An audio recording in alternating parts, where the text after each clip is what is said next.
9 604 milliards 900 millions de francs congolais contre 8 927 milliards 900 millions de francs congolais votés en 2018, soit un taux d'accroissement de 7,6%. Recettes des budgets annexes, 169 milliards 700 millions de francs congolais contre 917 milliards 200 millions de francs congolais votés en 2018, soit une régression de 81,5%. Recettes des comptes spéciaux, 577 milliards 800 millions de francs congolais contre 508 milliards 100 millions de francs congolais votés en 2018, soit un taux d'accroissement de 13,7%. Les recettes du budget général comprennent les recettes internes de 8 443 milliards 900 millions de francs congolais, les recettes extérieures de 1161 milliards de francs congolais. Les recettes internes sont constituées de recettes courantes de l'ordre de 8 293 milliards 900 millions de francs congolais et de recettes exceptionnelles de 150 milliards de francs congolais se rapportant à l'émission de bons et obligations du Trésor sur le marché intérieur. Les recettes courantes accusent un accroissement de 25,6% par rapport à leur niveau voté en 2018 et sont constituées des grandes natures suivantes. Recettes de douane et assises, 2645 milliards 400 millions de francs congolais contre 2550 milliards 300 millions de francs congolais votés en 2018, soit un taux d'accroissement de 3,7%. Recettes des impôts, 4 011 milliards 400 millions de francs congolais contre 2700 milliards 2708 milliards 900 millions de francs congolais votés en 2018, dégageant un taux d'accroissement de 48,5%. Recettes non fiscales encadrées par la DGRAD, 1207 milliards 600 millions de francs congolais contre 1079 milliards 300 millions de francs congolais votés en 2018, soit un taux d'accroissement de 11,9%. Recettes des pétroliers producteurs, 429 milliards 500 millions de francs congolais contre 272 milliards 700 millions de francs congolais votés en 2018, soit un taux d'accroissement de 57,5%. Il importe de souligner que l'accroissement des recettes courantes découle de la prise en compte des indicateurs macroéconomiques déclinés si haut, de l'amélioration des cours de matières premières sur le marché international, de l'augmentation de la production pétrolière qui devra passer de 22 500 barils par jour en 2018 à 30 000 barils en 2019, ainsi que de la mise en œuvre des mesures fiscales et administratives déclinées dans les documents numéro 1 et 2 du projet de loi de finances sous examen mis à la disposition de nos honorables députés nationaux. Honorable Président, honorables députés nationaux,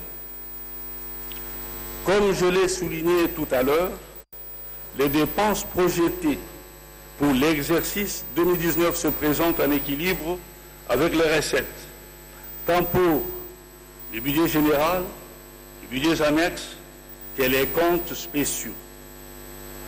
Les dépenses du budget général se déclinent par rubrique de la manière suivante. 1. Dette publique et frais financiers, 608 milliards 500 millions de francs congolais destinés au remboursement du principal et des intérêts aux différents créanciers de l'État, ainsi qu'au paiement de la créance titrisée de la Banque centrale du Congo. 2. Rémunération 3 565 milliards 400 millions de francs congolais, comprenant en sus de l'existant annualisé. L'augmentation de la rémunération accordée aux agents fonctionnaires de l'État dans le cadre de la mise en application du barème convenu entre les gouvernements et l'intersyndicale de l'administration publique. Cette enveloppe de rémunération prend également en compte l'impact du recrutement et du dégagement des éléments de la police et de l'armée, de la mécanisation des nouvelles unités de l'administration publique, de la santé et de l'enseignement primaire et secondaire, ainsi que des actions salariales en faveur de différents services et corporations socio-professionnelles du secteur public. 3. Biens matériels et prestations. 1192 milliards 500 millions de francs congolais constitués, outre du fonctionnement courant des institutions et ministères, des dépenses sécuritaires, des charges communes ainsi que des charges à caractère social, notamment le financement des cantines scolaires dans le cadre de la gratuité de l'enseignement primaire, l'amélioration de l'offre et de l'accès de la population aux soins de santé de qualité, la lutte contre le VIH-Sida et l'éradication des endémies et épidémies telles que le paludisme, la maladie à virus Ebola. 4. Transferts et subventions. 1206 milliards 100 millions de francs congolais prenant en compte le fonctionnement des provinces et des entités territoriales décentralisées, la rétrocession aux administrations financières, la bourse d'études, la TVA remboursable et les interventions économiques, sociales et culturelles, parmi lesquelles figure la quote-part patronale à la Caisse nationale de sécurité sociale des agents publics de l'État et l'appui à des structures de transport, à savoir la société Transco et les lignes maritimes congolaises. 5. Investissement sur ressources propres et extérieures.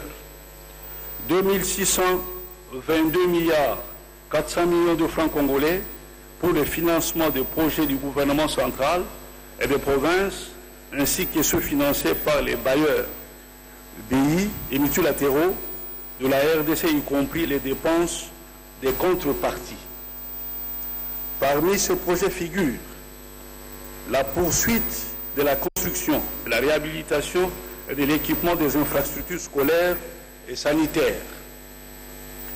le projet d'appui à l'ouverture et à l'entretien des routes hautement prioritaires, la poursuite de la mise en œuvre du projet de transport multimodal en sigle PTM, la construction des bureaux pour abriter le gouvernorat et les assemblées provinciales dans les nouvelles provinces, ainsi que la construction des tribunaux de paix en province. L'implantation des parcs agro-industriels et l'entretien de voies de dessert agricoles à travers les provinces. La poursuite de la mise en œuvre du projet d'adduction d'eau et d'électrification en milieu rural et périurbain. L'implantation des incubateurs pour la promotion et la compétitivité des petites et moyennes entreprises. Le projet de stabilisation de l'Est pour la paix. 6. Dépenses exceptionnelles. 410 milliards de francs congolais pour le financement des élections sénatoriales, municipales, locales et des gouverneurs, ainsi que la prise en charge des dépenses liées aux sinistres et calamités. Honorable Président, honorables députés nationaux, avant d'éclore mon propos, je voudrais porter à votre connaissance que dans le cadre de la réforme des finances publiques, le gouvernement a annexé au projet de loi de finances sous examen les documents numéro 8 consacrés au projet annuel de performance étendu à 23 secteurs pilotes. Ces projets sont conçus pour mieux rendre compte de l'efficacité de l'action publique à travers le rapport annuel de performance à annexer au projet de loi de reddition des comptes conformément à l'article 82.4 de la LOFIP. Et cet effort consolide ainsi les actions déjà menées depuis 2012 dans le cadre de la mise en œuvre des innovations de la LOFIP, notamment l'élaboration et la publication de la lettre d'orientation budgétaire, du cadre budgétaire à moyen terme, du cadre de dépenses à moyen terme, ainsi que de la nomenclature programmatique déclinant les maquettes des programmes et des actions formulées pour la mise en œuvre des stratégies sectorielles. Honorable Président de l'Assemblée nationale, honorables membres du Bureau, honorables députés nationaux, au cours de mon intervention de ces jours, j'ai passé en revue la situation économique internationale et nationale en 2018, ainsi que les perspectives pour 2019, avant de décliner les grandes lignes de l'exécution de la loi de finances 2018 au cours du premier semestre et les perspectives budgétaires à fin décembre. Abordant la présentation du projet de loi de finances proprement dit, j'ai d'abord décrit le contexte de son élaboration avant de circonscrire le cadre macroéconomique qui le sous-tend et de décliner la configuration de recettes et de dépenses projetées assorties des mesures d'accompagnement et des actions phares à mener. Les efforts du gouvernement devront donc se focaliser sur la mobilisation accrue de recettes en vue de financer les politiques et actions ainsi déclinées. Voilà en substance, honorable Président, honorables députés nationaux, l'économie du projet de loi de finances 2019 soumis à l'examen et à l'adoption de votre auguste Assemblée. Je vous remercie.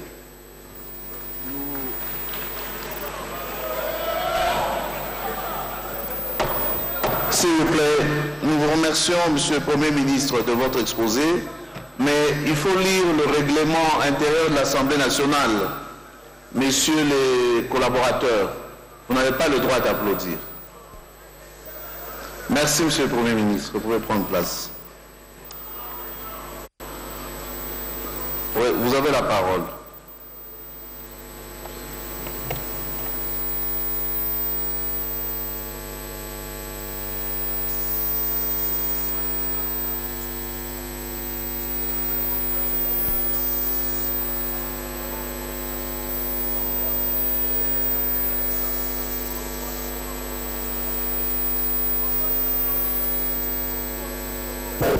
Vous venez de suivre l'économie générale de ce projet de loi de finances, exercice 2019, en la bouche de l'honneur du Premier ministre. Voilà, émotion, c'est Henri Thomas.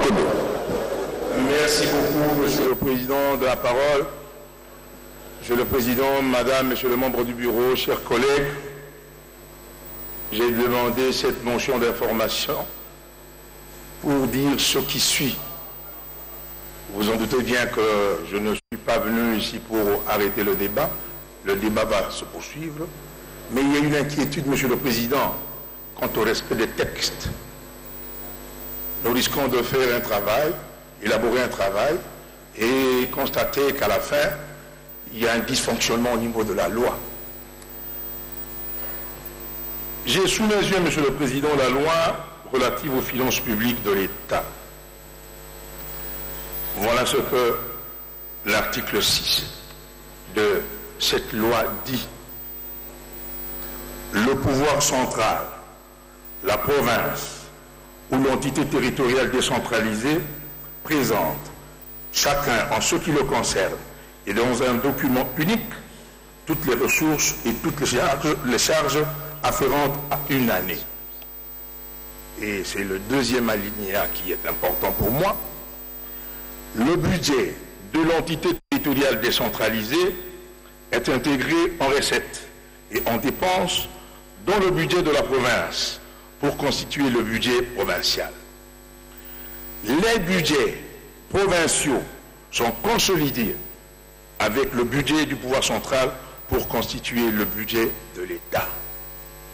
Monsieur le Président, vous devez le savoir que toutes les assemblées provinciales du pays sont maintenant en session budgétaire, comme nous maintenant. Mais il se fait que, et je le dis parce que j'ai eu quelques députés du Tanganyika et de la province du Congo central qui m'ont appelé, il y a 2 assemblées provinciales qui sont fermées, qui ne fonctionnent pas. Alors, la question que je me pose, si aujourd'hui nous élaborons notre budget ici, et que ces assemblées ne puissent rien faire, Monsieur le Président, le travail sera invalide et incomplet. Et à la limite, inconstitutionnel. Je ne voudrais pas entrer dans d'autres débats qui consistent à dire que le pouvoir central, dans le cadre de la Constitution actuelle qui consacre le régionalisme politique, n'a aucun pouvoir pour fermer une Assemblée nationale. Qu'à cela ne tienne, je voudrais seulement, Monsieur le Président, demander au Premier ministre s'il peut nous rassurer que d'ici 2, 3, 4, 5 jours, ces assemblées vont fonctionner pour faire leur travail et que pour que nous puissions accomplir le travail conformément à la loi. Monsieur le Président, j'ai soumis et je vous remercie. Merci. Il s'agit d'une motion d'information. Vous n'avez pas posé des questions au Premier ministre. La motion d'information concerne un complément d'information essentiel pour l'orientation des débats. Et voilà. C'est simple. Donc nous allons passer à l'étape suivante.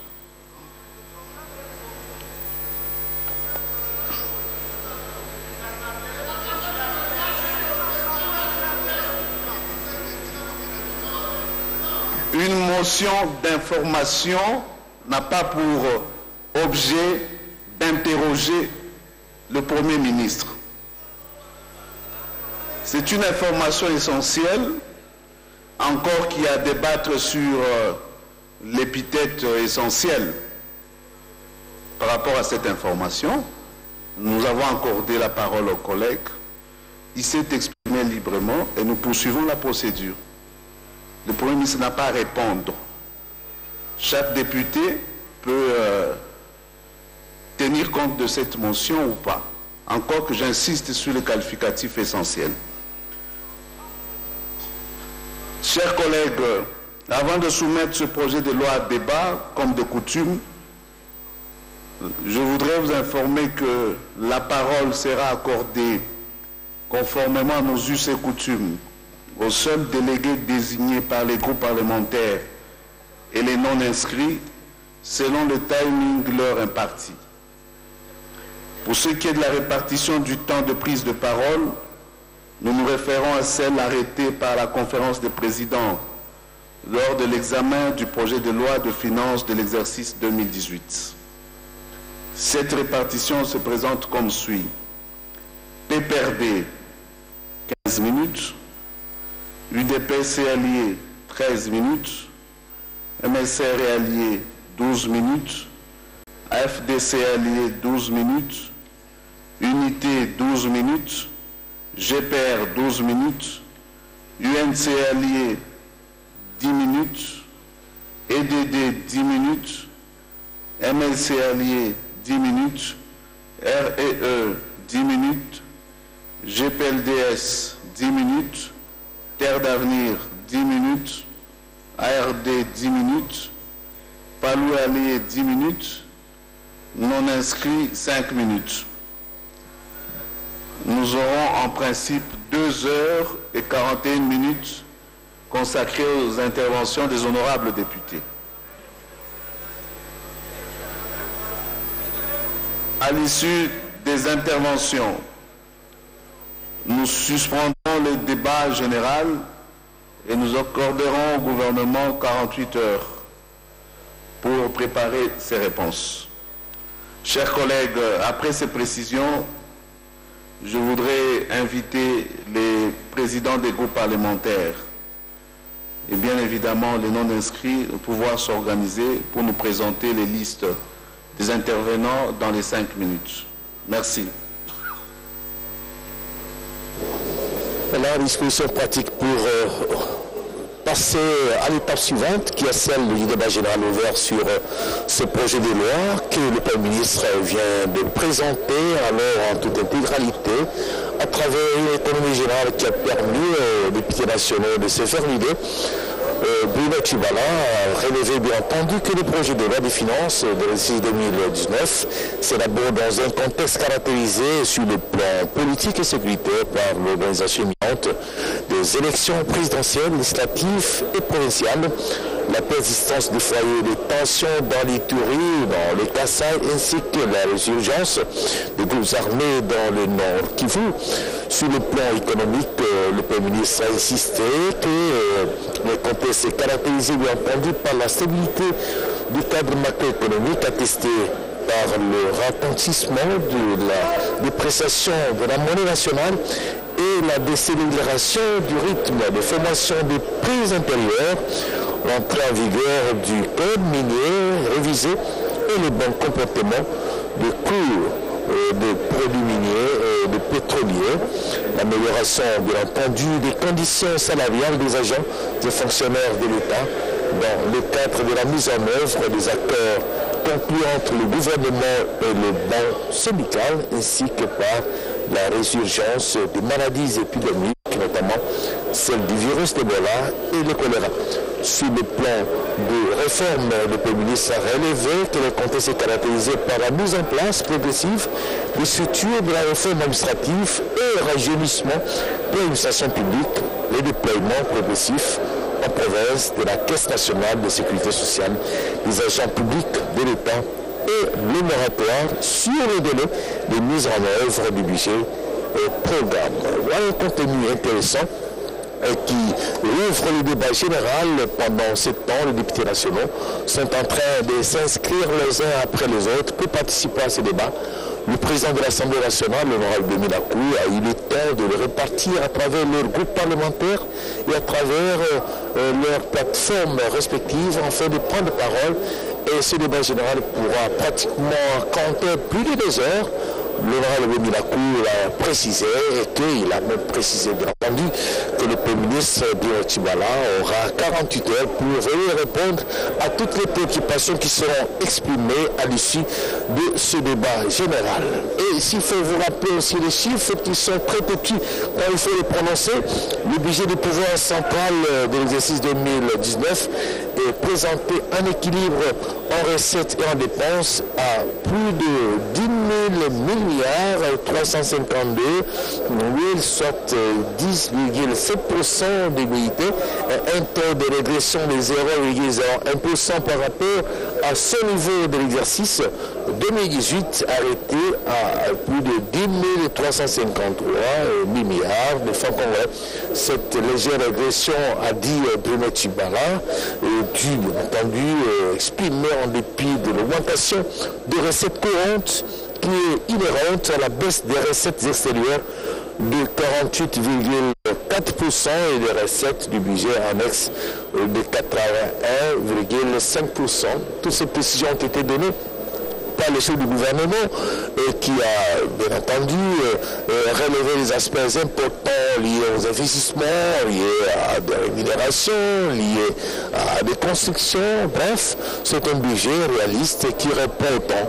Et nous allons voir ce que pourront relever dans leurs interventions les députés nationaux qui sont en train de prendre leur inscription pour prendre part active à ce débat général. Quelles sont les exceptions qui vont relever? On va en savoir un peu plus lors du débat qui va bientôt s'ouvrir avec qui va ouvrir le banc.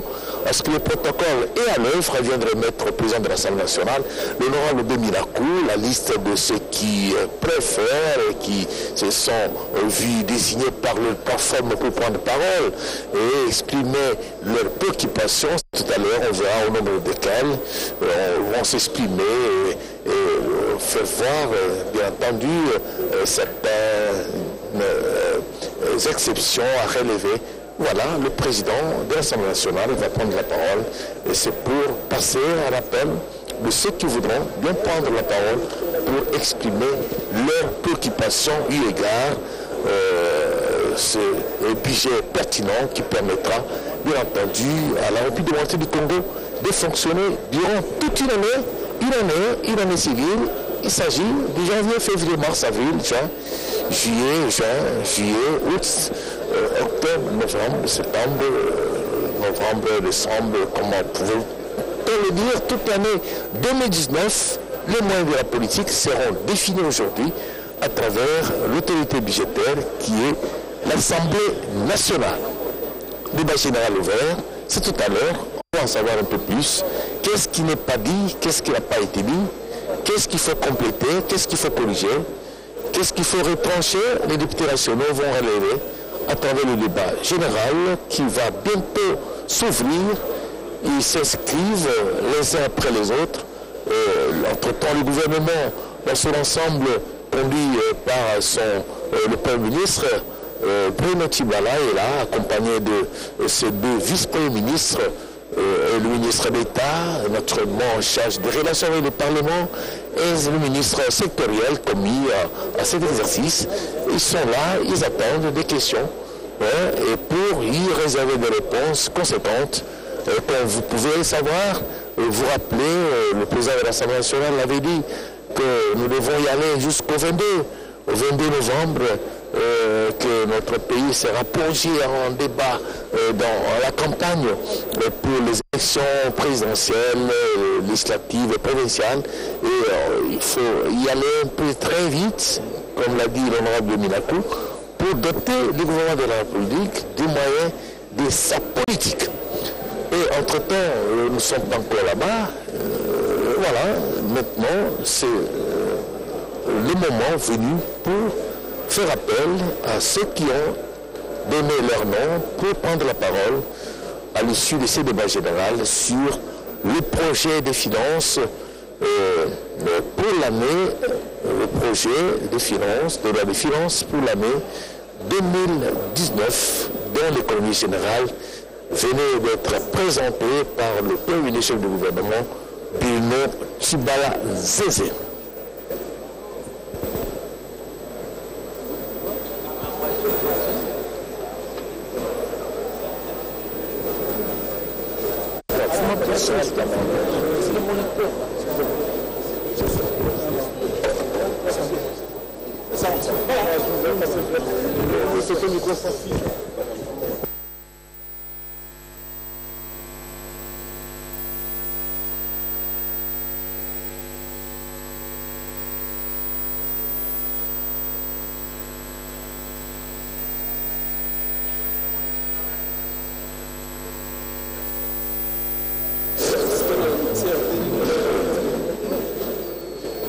Très chers spectateurs, je vous rappelle que nous sommes dans la salle de congrès du Palais du Peuple où les députés nationaux sont engagés à doter le gouvernement de la République des moyens de sa politique à travers le budget pour l'année 2019. C'est le Premier ministre du gouvernement qui a été commis à cette tâche. Voilà, c'est parti avec le débat ouvert. À l'étape des interventions, bien évidemment, je vous invite à respecter strictement le temps accordé à chaque groupe parlementaire. Le président du groupe parlementaire PPRD, c'est Kachongo. Vous n'avez pas signé.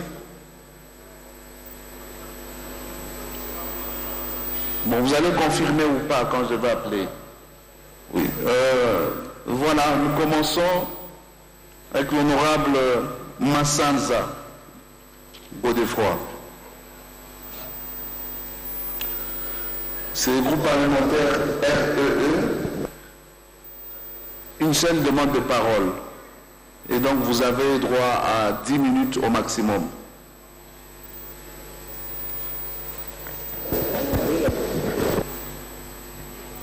Merci, honorable président, pour la parole.